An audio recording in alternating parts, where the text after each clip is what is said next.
ഈശോയിൽ സ്നേഹമുള്ളവരെ, ഒത്തിരി സഹിക്കുന്ന വലിയ വേദനയിലൂടെ, കുറ്റപ്പെടുത്തലുകളിലൂടെ, ഒറ്റപ്പെടലിലൂടെയൊക്കെ കടന്നു പോകുന്ന മക്കൾ ഇതൊന്ന് കേൾക്കണം കേട്ടോ. ഞാൻ ഈ ഓഡിയോ റെക്കോർഡ് ചെയ്യുന്നതിന് തൊട്ട് മുമ്പായിട്ട് ഒരാൾ എന്നോട് പറഞ്ഞു, ഇന്നലെ ഞങ്ങളുടെ നാട്ടിൽ ഞാൻ അറിയുന്ന ഒരു ഭവനത്തിൽ ഒരു അപകട മരണം നടന്നു. 16 വയസ്സുള്ള ഒരു മകൻ ഇടവകയിലെ കൊച്ചച്ഛനും മറ്റു കൂട്ടുകാരുമൊത്ത് കുളം കാണാൻ പോയതായിരുന്നു.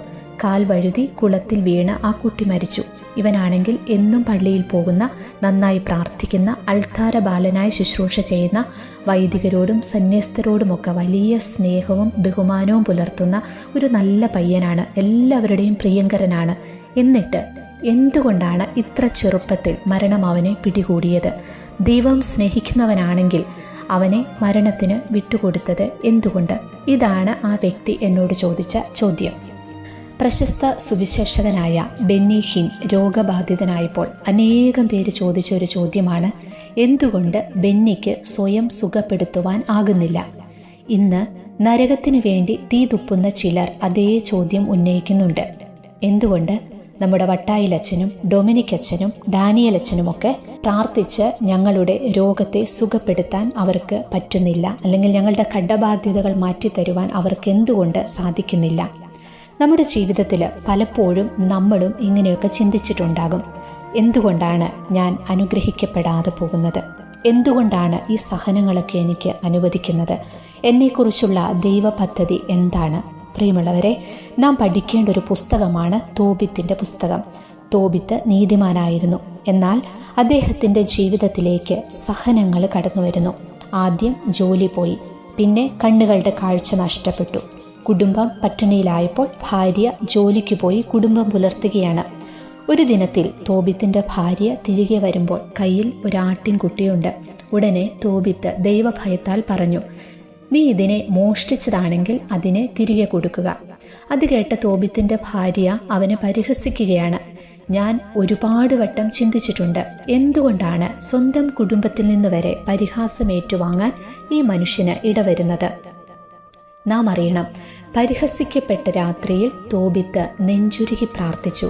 എന്നാൽ ലോകദൃഷ്ടിയിൽ അവൻ്റെ പ്രാർത്ഥന ദൈവം കേട്ടില്ല. ബൈബിൾ പറയുന്നു, ദൈവം അവൻ്റെ പ്രാർത്ഥന കേട്ടിരുന്നു. ലോകത്തിൻ്റെ ദൃഷ്ടിയിൽ പ്രാർത്ഥന സ്വീകരിക്കപ്പെടുന്നതിന് വളരെ മുൻപേ തന്നെ ദൈവം പ്രാർത്ഥന സ്വീകരിക്കുന്നു എന്ന് നാം അറിയണം. അവനെ സഹായിക്കുവാൻ ദൈവം റഫായേൽ മാലാഖിയെ നിയോഗിച്ചു.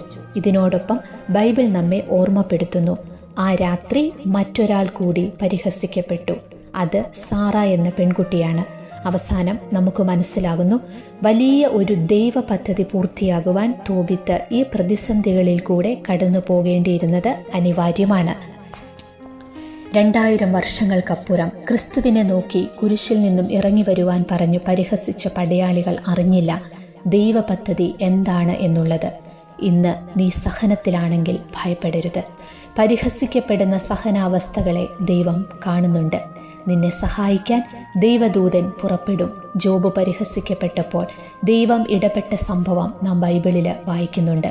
ദൈവ പദ്ധതിക്ക് കീഴ്വഴങ്ങി ജീവിക്കുവാൻ നാം ബാധ്യസ്ഥരാണ്. നാം ഓർക്കണം, ക്രിസ്തു പ്രാർത്ഥിക്കുന്നത് എൻ്റെ ഹിതമല്ല, ദൈവപിതാവിൻ്റെ ഹിതം നിറവേറട്ടെ എന്നാണ്.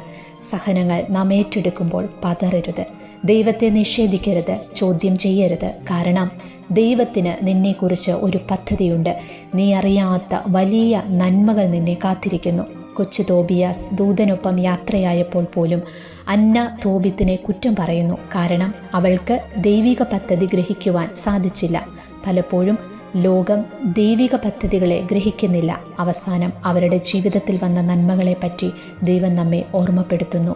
നീതിമാനായ പൂർവ്വപിതാവ് ജോസഫ് കാരാഗ്രഹത്തിൽ അടയ്ക്കപ്പെട്ടപ്പോൾ പൊത്തിഫറിന്റെ ഭാര്യ ഒരു പക്ഷേ ചോദിച്ചു കാണും, നിന്റെ ദൈവം എവിടെ പോയി? എന്നാൽ ബൈബിൾ നമ്മോട് ദൈവത്തിൻ്റെ പദ്ധതി വ്യക്തമാക്കി തരുന്നു. ക്രിസ്തീയ ജീവിതം സഹനങ്ങളുള്ളതാണ് മക്കളെ. പട്ടുമെത്തയിൽ കൂടെ നടക്കുവാൻ ആരും ക്രിസ്ത്യാനിയാകരുത്, കൊതിക്കരുത്. ക്രിസ്തു നമ്മോട് കുരിശു വഹിക്കുവാനാണ് ആഹ്വാനം ചെയ്തത്. ബൈബിളിലെ എല്ലാ മനുഷ്യരും സഹനങ്ങളിൽ കൂടെ കടന്നുപോയി. നാം സഹനങ്ങൾ അനുഭവിക്കുമ്പോൾ പ്രാർത്ഥിക്കണം. കാരണം ദൈവം അവൻ്റെ പദ്ധതിയിൽ മാറ്റങ്ങൾ വരുത്തും. ചിലപ്പോൾ നീ സഹന നിമിഷങ്ങളിൽ കൂടെ കടന്നു പോകണം എന്നാണ് ദൈവഹിതമെങ്കിൽ ആശ്വസിപ്പിക്കുവാൻ ദൂതന്മാരെ അയക്കും. ഓർക്കുക, വിശ്വാസത്തോടെ സമർപ്പിക്കുന്ന ഒരു പ്രാർത്ഥനയും ദൈവം സ്വീകരിക്കാതെ പോകുന്നില്ല. നമുക്കൊന്ന് പ്രാർത്ഥിക്കാം. കർത്താവേ, ജീവിത സഹനങ്ങളുടെ നിമിഷത്തിൽ അവിടുത്തോട് ചേർന്ന് നിൽക്കുവാൻ ഞങ്ങളെ അനുഗ്രഹിക്കണമേ. വേദന നിറഞ്ഞ ദിനങ്ങളിൽ അവിടുത്തെ ദൂതന്മാർ ഞങ്ങളെ ആശ്വസിപ്പിക്കട്ടെ. സഹനത്തിൻ്റെ നാളുകൾക്ക് ശേഷം ദൈവികമായ സന്തോഷം അനുഭവിക്കുവാൻ ഞങ്ങൾക്ക് ഇടയാക്കണമേ. ആമേൻ.